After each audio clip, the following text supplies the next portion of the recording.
Bonjour, bienvenue à tous au festival du dimanche de Radha Kripa.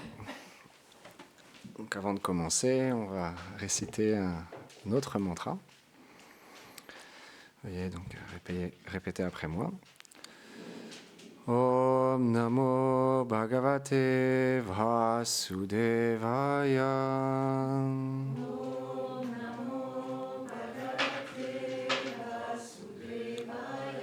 Om Namo Bhagavate Vasudevaya.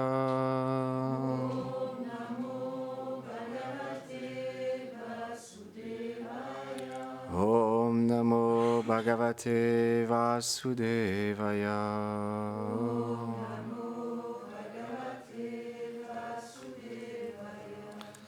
Donc aujourd'hui, on va lire un verset de la Bhagavad Gita, le 2e chapitre, verset 17. Avinashitu tadvidi yena sarvam idam tatam vinasham avyaya syasya nakashit kartum harati. Traduction. Sache que ce qui anime le corps tout entier est indestructible. Personne ne peut détruire l'âme impérissable. Commentaire. C'est l'âme qui anime le corps. Quand elle le quitte, celle-ci devient sans vie et dépérit. Aucun élément ne peut la détruire. Elle est spirituelle et éternelle. Om Ganati Mirandasya Gyanam Janam Sharakaya Shakshu Militam Yena Tasmai Shri Gurave Namaha.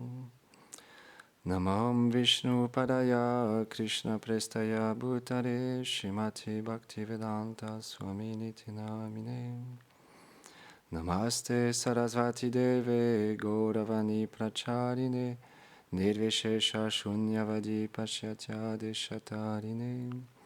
Jai Shri Krishna Chaitanya Prabhu Nityananda Shri Advaita Gadadhar Shivasadi Gaur Bhaktavrinda. Hare Krishna, Krishna Krishna, Hare Hare, Hare Rama, Rama Rama, Hare Hare. Vrindaye Tulasi Devyaye Priyaye Keshavasya Cha Krishna Bhakti Pratedevi Satyavate Namo Namaha. Vanchakarpatarubhyacha kripa sindhubhyahevacha patitanam pavanebhyo vaishnavebhyo namo namaha.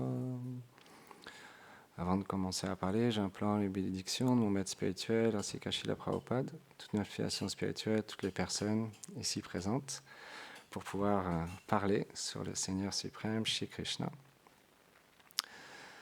Donc, aujourd'hui, je voulais partager un petit peu comme une vue d'ensemble du 2e chapitre de la Bhagavad Gita. Donc la Bhagavad Gita, avant d'entamer l'explication du 2e chapitre, c'est un texte qui vient de l'Inde originellement, qui a plus de 5000 ans. Et ce qui est intéressant, c'est que bien que ce soit un livre qui regorge de... En anglais, on dit wisdom, en français, c'est sagesse. La sagesse. La Bhagavad Gita se passe sur un champ de bataille.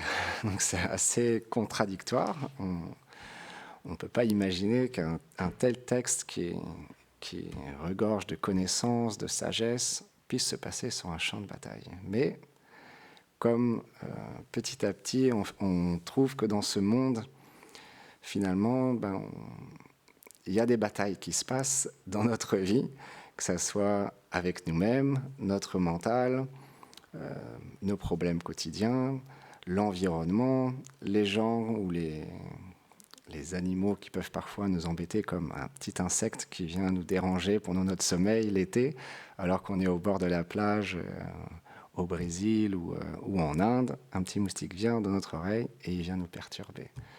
Donc il y a souvent des difficultés qui viennent dans notre vie. Et Krishna, il explique cette sagesse sur un champ de bataille. Et c'est intéressant pour nous, parce que dans ce monde, on est confronté à différentes situations, plus ou moins difficiles. Et à travers cette connaissance, on peut dépasser tous ces obstacles. Mais en premier, donc le mot Gita, en anglais, la personne que j'écoutais tout à l'heure, alors, il explique en anglais, donc on va le traduire. Le premier mot, c'est guru, G. Pour le mot Gita, le G, c'est guru. Donc dans le deuxième chapitre de la Bhagavad Gita, Krishna, tout de suite, il commence, il répond Arjuna, en fait, pour continuer dans l'explication de qu'est-ce que la Bhagavad Gita, c'est Arjuna qui est un grand guerrier. Il se retrouve dans un conflit familial, mais entre deux grandes dynasties, qui sont les Kurus et les Pandavas. Et Arjuna, lui, il fait partie des 5 Pandavas. Il a 4 frères. Et lui et ses frères ont vraiment des très belles qualités. Ce sont des rois qui avaient vraiment des valeurs très profondes et qui avaient un attachement particulier pour Krishna, qui est Dieu la personne suprême, qui est venu dans ce monde il y a à peu près 5000 ans, en Inde. Et donc, à ce moment-là, bien qu'ils ont essayé par tous les moyens de trouver un terrain d'entente avec l'autre camp, les Kauravas, pour pouvoir résoudre ce conflit familial qui s'est manifesté, le camp adverse, ils ont voulu faire aucune concession. Parce que les Pandavas étaient des guerriers, des rois, donc ils devaient, leur fonction, leur devoir était de protéger un peuple, ou ne serait-ce qu'une petite ville, ou même un petit village. Et donc c'est ce qu'ils ont demandé, d'avoir juste un petit village pour pouvoir rester dans ce village et prendre soin des habitants de ce village, mais ça leur a été refusé. Ils lui ont même dit, on ne te donnera même pas un pas de terre, rien. Et Krishna, il a aussi été voir Duryodhana pour lui expliquer qu'il ne devait pas continuer dans cette querelle et qu'il devait plutôt trouver un terrain d'entente avec les Pandavas parce que ça allait amener à sa perte. La bataille, du coup, serait inévitable. Et Duryodhana, qui était dans le camp adverse des Kauravas, il n'a pas voulu entendre. Il était trop attaché au pouvoir, à la richesse, et il avait beaucoup d'envie dans son cœur envers les Pandavas. Pourtant, les Pandavas, eux, ils ne lui avaient rien fait, au contraire. Bien que Duryodhana avait accompli différentes ruses ou qui avait même essayé de tuer les Pandavas sont restés très courtois, très humbles, et ils ont même voulu, après s'être fait tricher, etc., trouver un terrain d'entente. Mais Duryodhana ne voulait pas entendre, donc la bataille était devenue inévitable. Et donc là, on se retrouve sur la bataille de Kurukshetra, et il y a les deux camps. Et à ce moment-là, Arjuna, de nouveau, il demande à Krishna de l'emmener au milieu des deux armées pour pouvoir observer les deux camps. Et quand il se retrouve au milieu des deux armées, il a été comme pris de nouveau de compassion et il s'est demandé qu'est-ce qu'il faisait là, parce qu'en face de lui, il y avait des personnes qui lui étaient très chères, son maître d'armes, son aïeul Bhishma, Kripacharya, des grands sages. Et donc il s'est dit ses cousins, parce que Duryodhana, même s'il avait beaucoup d'envie envers eux, ça reste que c'était son cousin. Donc il s'est dit peut-être que je devrais mieux me retirer et laisser l'armée gagner et puis diriger le royaume. Sauf que l'armée en face, c'était des personnes vraiment très mauvaises. Bien pire que les personnes qu'on connaît maintenant, comme Hitler ou Staline, ou des personnes vraiment qui ont fait vraiment beaucoup de mal aux êtres vivants. Duryodhana, il était de ce calibre-là. C'était vraiment une personne très, très, très mauvaise. Donc s'il restait au pouvoir, à la tête du royaume, ça allait être le chaos. Donc ce n'était pas possible. Krishna, donc, à ce moment-là, quand Arjuna, il a donné plein d'arguments à Krishna, et il a même exprimé son souhait de se retirer de la bataille et de vivre dans la forêt. Krishna, il lui a dit tout de suite, bien que tu énonces des paroles qui semblent être des paroles de sagesse, finalement, tu n'es pas dans la juste compréhension de la situation. Tu dois comprendre la vraie nature des êtres. Et donc, ensuite, Krishna, il a pris cette place de gourou, d'enseignant. Un gourou, c'est quelqu'un qui enseigne par son propre exemple et par la sagesse qu'il a acquise. C'est pas quelqu'un qui nous... Parce que maintenant, en Occident, parfois, le mot gourou, ça peut être mal compris. Un gourou, c'est un ami, comme un professeur. Quelqu'un qui... Comme de la même manière que quand on va apprendre le métier de docteur ou le métier d'avocat ou de cuisinier, on apprend auprès de quelqu'un qui a cette connaissance et il nous la transmet. Le gourou, c'est le même principe. Il a une connaissance, il a un savoir sur les textes sacrés, sur des réalisations très profondes, et il nous la partage, il nous la transmet. Donc, de la même manière qu'on a été à l'école, on a appris différentes choses. Si on choisit, c'est un choix, si on choisit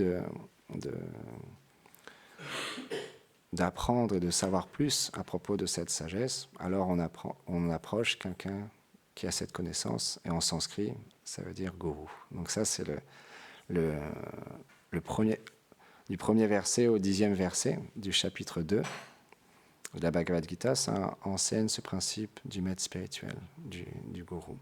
Et ensuite, Krishna, dans ce deuxième chapitre, du verset 11 au 30, il y a ce principe de l'identité. Qui nous sommes véritablement. Donc ça, c'est la deuxième chose à apprendre dans ce chapitre, à se rappeler, c'est l'identité. Parce que c'est la base d'une vie spirituelle, c'est comprendre qui nous sommes véritablement.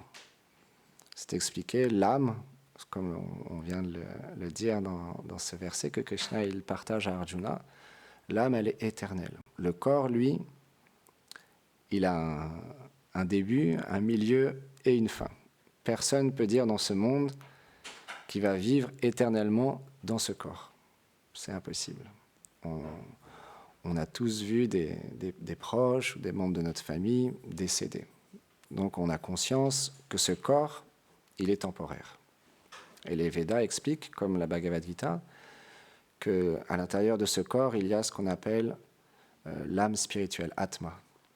Et il y a aussi l'âme suprême. C'est le Seigneur qui nous accompagne.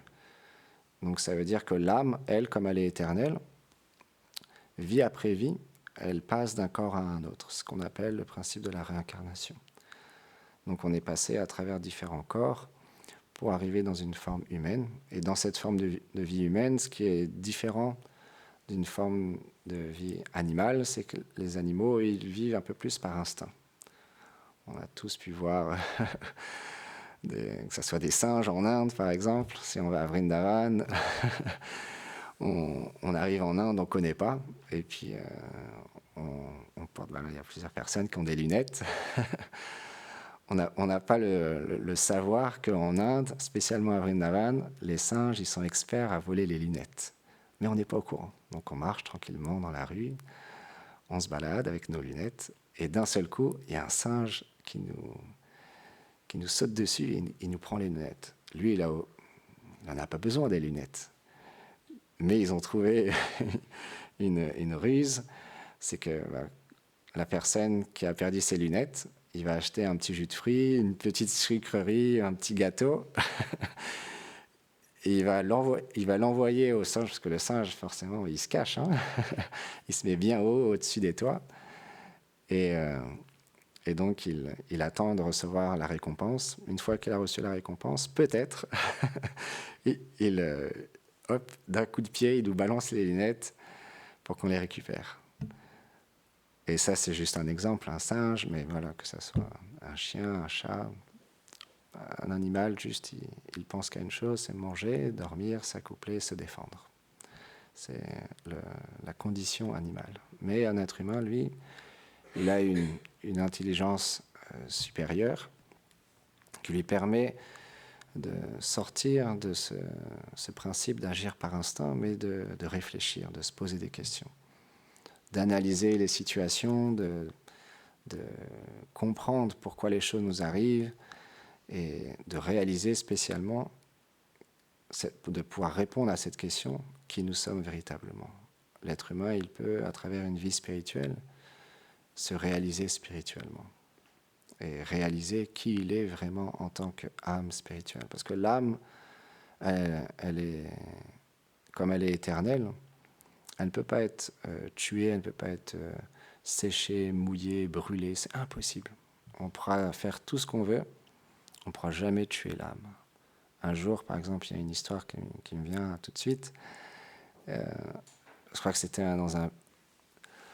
Je ne sais plus si c'était en Croatie ou en Bulgarie, enfin je ne sais plus, dans un pays où à ce moment-là, dans ce pays-là, ils étaient dans un grand conflit.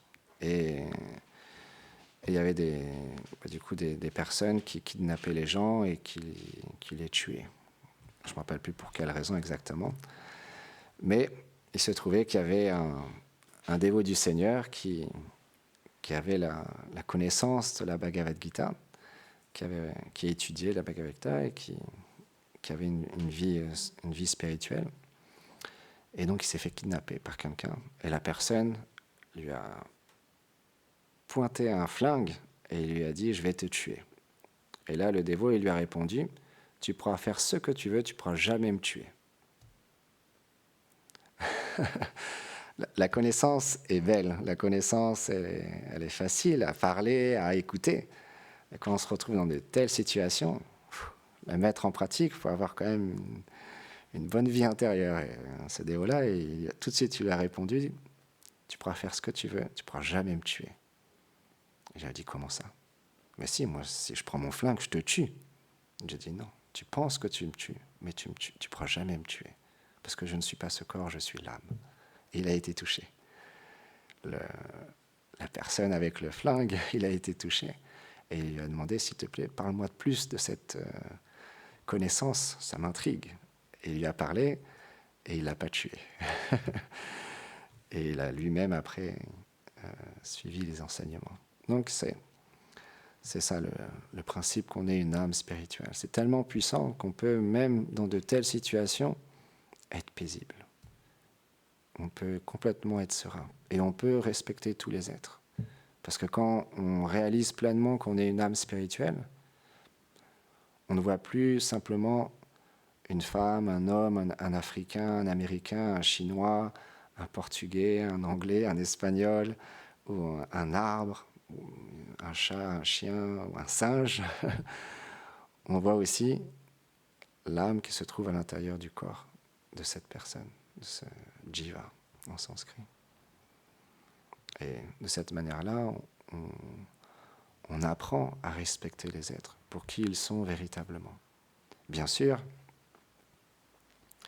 il y a toute une enveloppe qui recouvre chaque entité vivante, avec des personnalités, des façons de vivre, des façons de penser, de marcher, d'agir. On peut voir dans la rue, il y a une diversité immense. Comme je dis souvent, il suffit juste d'aller à La Défense, Paris La Défense, observer les gens qui courent dans tous les sens, qui descendent les escalators, les marches, qui vont d'un métro à un autre, au centre commercial, à leur travail, pressés. Ça représente bien la passion. Mais même si le monde entier, toutes ces personnes qui peuvent courir à droite, à gauche, et on peut aussi voir la vérité chez ces êtres et voir qu'ils sont aussi des âmes spirituelles qui ont aussi une relation avec le Seigneur suprême. En sanskrit, on l'appelle Krishna. Krishna, ça veut dire Dieu l'infiniment fascinant. C'est pourquoi dans chaque religion, spiritualité, on nomme Dieu peut-être avec un langage différent, mais ultimement, c'est le même Seigneur qu'on adore. Parce qu'il y a un seul créateur. Mais simplement, il y a ce qu'on appelle des religions qui viennent en temps, lieu et circonstance pour nous aider à nous connecter au Seigneur suprême. Et aujourd'hui, on parle de la Bhagavad Gita, parce que comme le temple, ici, on fait partie de la lignée spirituelle qu'on appelle Brahma Madhva Gaudiya Sarasvat Sampradaya, un nom très compliqué, mais qui veut dire simplement des serviteurs du Seigneur suprême. Et on aspire à redécouvrir notre réalité. C'est comme un temple ou une mosquée ou une église, c'est un lieu où les êtres viennent prier, viennent se réfugier, et les personnes qui vivent dans ces lieux-là, c'est comme être à l'hôpital. On réapprend à redécouvrir notre lien d'amour avec le Seigneur suprême. Mais c'est un apprentissage, donc ça prend du temps. De la même manière qu'on passe du CP au CE1, CE2, CM1, CM2, 6e, etc., il y a une évolution. Et on apprend petit à petit des choses de plus en plus complexes. Mais ça prend du temps. De la même manière, pour apprendre cette sagesse, on a besoin de temps. On a besoin de personnes qui nous aident aussi, qui nous accompagnent, pour revenir au premier point, le maître spirituel. Et l'identité, c'est quelque chose qui est vraiment très, très important. De comprendre qu'on n'est pas ce corps, mais qu'on est une âme spirituelle, c'est une base essentielle pour continuer à avancer sur ce chemin spirituel. Parce que, par exemple, je voulais partager une histoire que j'aime beaucoup aujourd'hui, que beaucoup d'entre vous ont déjà entendue, mais c'est pas grave, parce que la connaissance, c'est toujours quelque chose d'important et toujours quelque chose de... On peut entendre les mêmes choses encore et encore, parce qu'on peut les percevoir, les recevoir à des moments dans notre vie d'une manière plus forte, toujours plus intense. Donc un jour, il y avait un riche homme d'affaires dans une petite ville qui allait marier sa fille. Et donc il a invité différentes personnalités, ou des personnes assez connues dans cette ville, et aussi un poète. Mais lui, il avait une vie assez simple. Mais il était quand même connu et il écrivait vraiment des belles poésies. Et donc ce riche homme d'affaires, il appréciait beaucoup ce poète. Donc il l'a invité au mariage de sa fille. Donc là, tout était bien organisé. Le jour J, tout le monde, toutes les stars, les personnalités sont venues vraiment bien habillées, des habits très très chers. Et le riche homme d'affaires avec son épouse ont accueilli vraiment d'une manière très attentionnée chaque invité. Et le poète, il est arrivé, habillé comme d'habitude, d'une manière très simple. Il est arrivé à l'entrée et le riche homme d'affaires qui l'a invité, il faisait comme s'il n'avait pas vu. Et il ignorait. Et les personnes à l'entrée lui ont même refusé l'entrée. Il s'est dit ok, discrètement, sans faire d'histoire. Il est parti, il est allé acheter un habit vraiment très très beau, royal. Même plus beau que toutes les personnes présentes. Vraiment un habit très très très beau. Donc il s'est changé. Lui-même, quand il s'est regardé dans le miroir, il a dit « Waouh, c'est impressionnant, un tel changement juste avec un habit ». Et il est retourné au mariage. Et quand il est arrivé, là tout de suite, le riche homme d'affaires, il a dit « Oh, mon cher ami, viens vite ». Et là, tout le monde s'est écarté, il a laissé passer comme vraiment la star du mariage. Et il l'a personnellement fait asseoir à la meilleure place, auprès des plus grandes personnalités. Et le dîner a commencé à être servi dans des belles assiettes, des beaux couverts, etc. Tout est vraiment first class. Et l'homme d'affaires a servi personnellement le poète. Et là,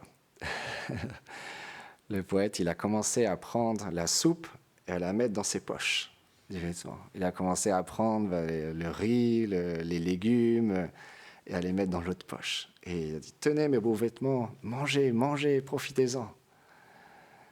Voilà, tout le monde était surpris. Et il a continué à faire ça. L'homme d'affaires a dit, mais comment tu peux dire une telle chose? C'est pas possible, tes vêtements, ils peuvent pas manger, enfin, c'est ridicule. Et là, le poète, il a dit, oui, mais c'est mes vêtements que vous appréciez. C'est mes vêtements que vous avez finalement invités. Parce que quand je suis venu d'une manière habillée très simple, vous ne m'avez même pas regardé. Vous ne m'avez même pas laissé passer. Alors, est-ce que moi, je mérite vraiment cette nourriture? Est-ce que ce n'est pas plutôt mes vêtements qui méritent cette nourriture? Et là, il s'est senti mal. Il a réalisé qu'il avait fait une erreur de jugement. Et il a demandé pardon. Et de nouveau, la soirée a pu continuer. Donc c'est ça le principe, de voir la vérité chez les êtres, pas voir juste ce qui recouvre une personne. Ça prend du temps, ça demande une pratique quotidienne et un travail d'introspection en nous-mêmes aussi. Parce que si on ne voit pas en nous-mêmes qu'on est une âme spirituelle et qu'on s'identifie trop à notre corps, comment on peut voir la vérité chez les êtres? Ce n'est pas possible. On doit d'abord faire le travail en nous-mêmes. Et ensuite, dans le chapitre 2, c'est expliqué du verset 31 au 53, en anglais, les two duty, donc les deux devoirs pour une personne. Donc il y a en sanskrit le svadharma, c'est le devoir plus lié à notre situation actuelle, en tant que ce soit mère au foyer ou père au foyer, homme d'affaires, et on a des responsabilités, on maintient notre famille, on a nos devoirs envers la société aussi, et envers le pays, etc. Et donc on agit en lien avec cette condition temporaire que l'on a. Et donc c'est le devoir lié à notre situation pour cette vie. Et ensuite, il y a le Sanatan Dharma qui est le devoir essentiel, éternel de l'être, qui est de se réaliser spirituellement et de se connecter au divin, à la nature et à tous les êtres vivants. Et ça, c'est le devoir essentiel de l'être, parce que quand on connecte les deux sont importants. Et quand on connecte les deux, naturellement, ensuite, après, il y a ce quatrième point, c'est le Atmaram, la satisfaction en nous-mêmes, où là, naturellement, on devient complètement satisfait en nous-mêmes, parce qu'on réalise qu'on est une âme spirituelle et que le besoin d'une âme spirituelle, c'est quoi? Save Pumshan Parodalmo, c'est de servir. L'occupation suprême pour l'âme est le service envers le Seigneur suprême. Et quand on sert le Seigneur suprême, c'est comme naturellement, on sert aussi tous les êtres. Parce que le Seigneur, il est la source de toute chose, puisqu'il est le créateur, de lui tout vient. Donc il est la source de l'amour, il est la source de toutes les relations qu'on a dans ce monde viennent de lui aussi. Tout vient de lui. Donc quand on se connecte à lui, naturellement, on retrouve une joie, une félicité intérieure, toujours, comme on expliquait les derniers jours, toujours fraîche, toujours nouvelle et toujours en expansion. Parce que c'est ça le principe d'une vie spirituelle accomplie avec maturité, avec profondeur, avec sincérité, c'est que tous les jours, ça devient une occasion de servir et de donner du plaisir au Seigneur suprême. Dans notre voie spirituelle, il y a une relation d'amour qu'on parle beaucoup, mais qu'on vit au quotidien. Graduellement, c'est ce qu'on vit au quotidien. Vivre dans l'amour, dans la félicité, dans la joie, avec le Seigneur et avec tous les êtres vivants. Et pour finir, donc Krishna, quand il a expliqué à Arjuna cette sagesse, bien sûr, à la fin, il lui a dit, maintenant, je t'ai donné toute cette connaissance, tu es libre de l'appliquer ou pas.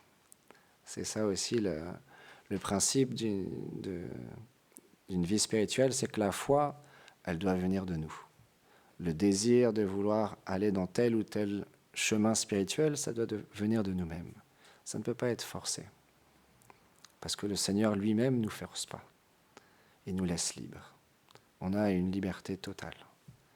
Simplement, comme il a dit à Arjuna, c'est notre choix après de se tourner vers lui ou pas, de vivre dans un temple ou pas, de choisir de vivre en couple ou pour beaucoup d'entre vous ici, de vivre dans célibat en tant que moine, c'est un choix. Et chaque choix est personnel, mais chaque choix peut nous permettre aussi de réaliser qui nous sommes, quel est notre lien éternel avec le Seigneur, et trouver cette joie intérieure qui ne peut pas être affectée par quoi que ce soit dans ce monde. Parce que le bonheur qu'on cherche, c'est un bonheur toujours croissant. Parce que quand on goûte au bonheur, on en veut toujours plus. Quand on goûte à l'amour, on en veut toujours plus. Donc c'est pas un bonheur juste pour un instant, et puis après il y a beaucoup de souffrance, beaucoup de difficultés, c'est on veut toujours goûter plus de bonheur. Parce que c'est la nature même de l'âme que d'être heureuse. Parce que l'âme, elle est faite pour vivre dans la Satchit Ananda, l'éternité, la connaissance et la félicité. C'est ce pourquoi nous sommes faits, et c'est ce à quoi on aspire. Donc la vie spirituelle nous amène graduellement à vivre dans cet état. Et ce n'est pas quelque chose qui est irréalisable. Il suffit juste de faire un essai. Et quand on essaye, on voit les résultats, on voit les changements en nous-mêmes. J'écoutais quelqu'un qui parlait de transformation. Et on voit la transformation petit à petit qui s'opère en nous-mêmes. Grâce à l'application de cette connaissance et, comme on chantait tout à l'heure, des mantras. Les noms du divin nous permettent de purifier notre existence pour graduellement atteindre ce dernier stade, Atmaram, cette satisfaction en nous-mêmes. Et graduellement, ça augmente pour atteindre Prema, la pure dévotion. C'est le but à atteindre. Et un amour complet, un amour pur. Donc on va s'arrêter ici parce qu'il est l'heure. On va continuer à chanter des mantras tous ensemble. Je vous remercie beaucoup. Go Premanande Haribo.